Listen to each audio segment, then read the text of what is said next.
Good day, everyone. Welcome to this video. You're here because you want to hear from Chris Maltbie, co-race director for World's Toughest Mudder 2022. He and Jen were also race directors last year. For those of you that don't know, Chris Maltbie has been a Tough Mudder employee for 9 years. Well, off and on, 2013 to 18, and then I think 20 to now. He himself is a World's Toughest Mudder competitor. He got 75 a couple times. I think he got 90 one year. And I think he, in this video, will straighten out all of your questions. This is unprecedented times. Ladies and gentlemen, I've never converted a podcast straight to video, but I feel like it's necessary here, as many of you don't listen to podcasts, let's be honest. And also, let's be honest, I need the clicks. So what I did was I took 10 minutes, maybe it's 11, of a conversation we had after the event, and I asked him the following questions. What happened with Katie?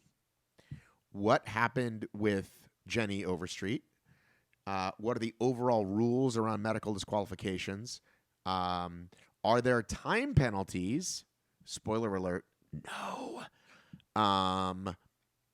And I think that's it.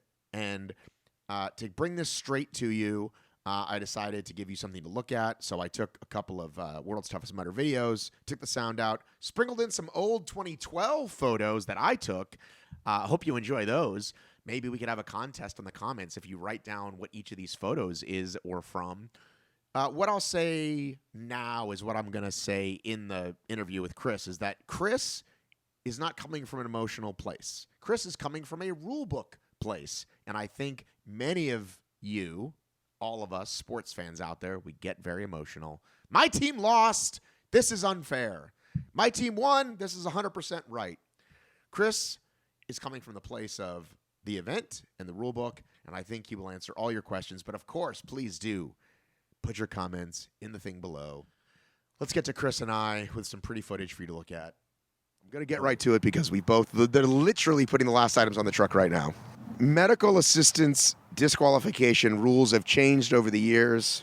If I'm not mistaken, at one point you could stay in there as long as you wanted, and then we had to put time limits on it because people were living in there, right? Is that my remembering correctly? That's correct. Once upon a time, there was a time limit for medical assistance in the medical tent in the pit area.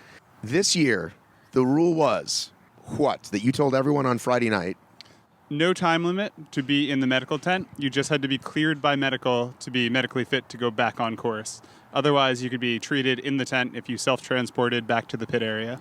So there's this weird Spartan rule that I think was getting somehow transferred of, if we even give you a Band-Aid, you're disqualified, which has never been true for Tough Mudder. That's correct. No such rule on the Tough Mudder side. So the Tough Mudder rule about medical is specifically for on-course support. You cannot be moved along the course path. You must always move yourself along the course path. You can be treated on course, but as long as you're not moved, you're not pulled out of something, as long as it's strictly treatment and you're cleared to continue on the path, and you have not gained an advantage, you're clear to go. If I cannot walk and two of my friends who are racers are dragging me along, that is also okay. That is absolutely okay. Would there be a time that someone's so incapable of moving themselves that you would make a decision that said they couldn't go on? Of course, yes. So as you know, overnight at World's Toughest, we always do neuro checks. That's to make sure that they're medically fit, mentally fit to go back on course, that they'll have a safe experience. And our medical team does reserve the right to remove somebody from the race if they need to, if they're putting themselves at serious harm by continuing on. So at some point in the night, a rumor began that Katie Knight, who would eventually finish second, was disqualified from the race. She wasn't on the board. And when people aren't on the board, my first thought is, well, the board's wrong. Like, there's a mistake, whatever. But then the rumors are just like flying a Twitter. And then I went to Chris because I know Chris is a no bullshit guy, and Chris will give me the facts. And as you know, I don't blow smoke. I'm telling you this because I know it's so. And Chris is very matter-of-factly said, Matt, there was an error, and now it's correct. And I said, so what's up there now is correct. And you said yes. And I was like, okay, then I'm not going to say anything. I don't need to report that she wasn't and that she was. Now it's like, she's in second. That's what the board says. I did say but will you be seeing her again when she comes around? And you said yes. And I was like, cool, we'll check. So she comes back around, and the medical team were saying, you need to see us before you go back out. And I think there was some sort of miscommunication between her and the family because they were fighting, but I think they were both saying the same thing. Does that sound accurate to you? Can you maybe bring up what happened? Yeah. So what ended up happening, Katie was late in the race, as many people were at that point. She was looking pretty rough. And although overnight neuro checks had stopped, the medical team identified that they just wanted to sit with her for a minute, evaluate her, and make sure she was safe to go on course. So they first met up with her on course. They didn't move her forward, so there was no rules violation, but they did a neuro check to see how she was doing, make sure she was medically fit to finish that lap. They cleared her with the caveat that when she came back in from that lap, she would not be allowed to start another lap without clearing another neuro check. So she went, she took her pit time, and then before she returned to the course, she had to do another neuro check to make sure that she was fit to go back on course. She cleared it, and she started another lap. Right, because prior to that, they asked 3 questions. What is your name? How old are you? Where are you? And she couldn't answer, where are you? I believe those were the 3 questions that she said. One of the things was that, her family had assisted her on course. So do you know where that came from, or was there any truth to that? So her family was pit crewing for her, and within the bounds of the rules, they were following along outside the course path while she was out there. Because there is a spectator path that goes all the way around. Correct.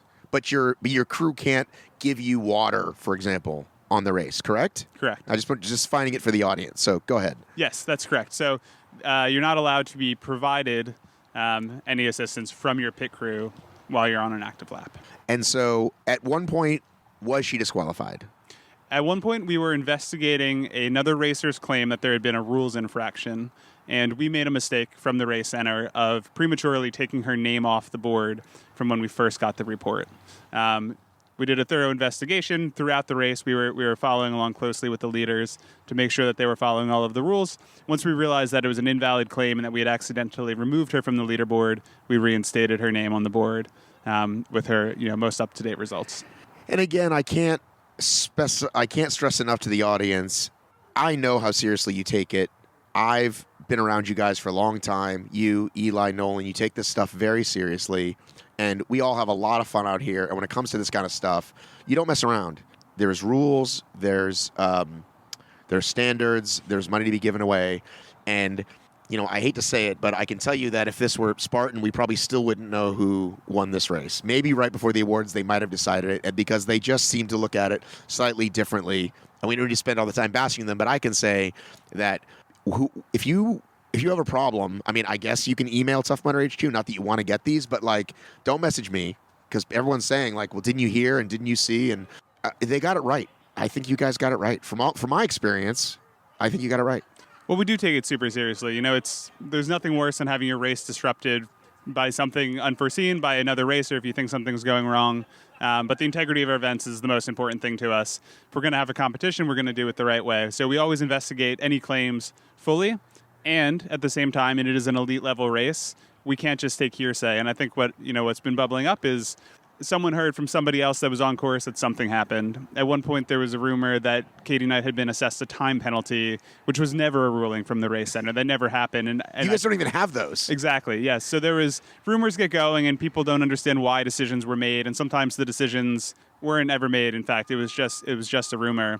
From our end, from the team that's race directing, if there's any report of rules breaking, we'll chase it down. At Worlds in particular, we had Tough Mudder HQ staff, typically in uniform, not always in uniform, on course, watching at the obstacles to make sure that everyone was following the rules. Any reports that were made, we would track the racers, both live and at the obstacles, and would do a thorough investigation of any sort of media we had going on to make sure that there was no validity to those claims. So we take it super seriously. We can't and won't ever pull somebody from the race based on a rumor. It needs to be on based on a validated fact that we can prove, because it's not fair to pull somebody from a race prematurely if they're racing in line with the rules.